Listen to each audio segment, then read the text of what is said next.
My mother once told me she'd never be proud of me. I laughed it off, but when strangers started praising what I built, her silence cut deeper than any insult ever could. Hi everyone, my name's James, and honestly, I never pictured myself as the type of person who'd end up writing one of these posts. For years I'd scroll through stories on here, shaking my head at how heartless or entitled families could be.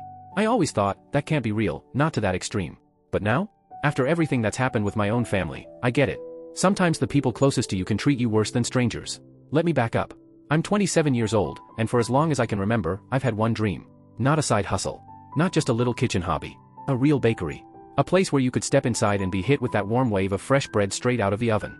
A place where people could look through glass cases filled with golden pastries and frosted cakes, and feel like they just walked into something comforting, something alive.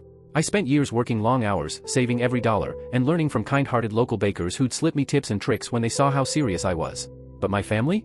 Let's just say, supportive has never been their language. I'm the youngest of three. My brother Ezra, he's 31, is basically their golden child. He works in finance, wears expensive suits, and has that slick way of talking that makes people nod along, even when he's stretching the truth.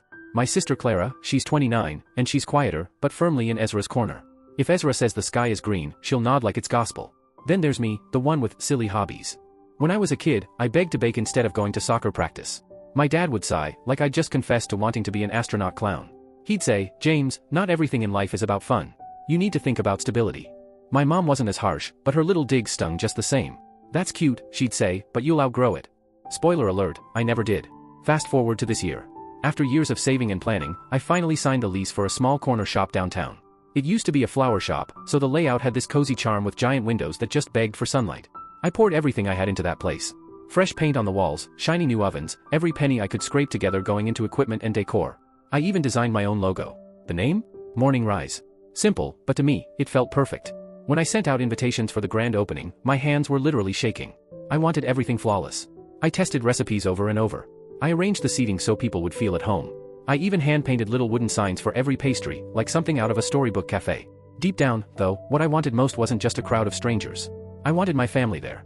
After years of being brushed off, some tiny part of me still whispered, maybe this time they'll be proud.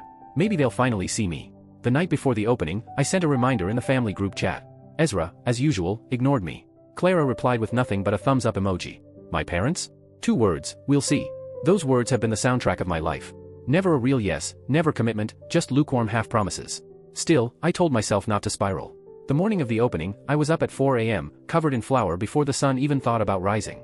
By 7, the air in my shop smelled heavenly, cinnamon rolls, buttery croissants, crusty sourdough loaves cooling on the rack. I even baked a special cake, just in case my family actually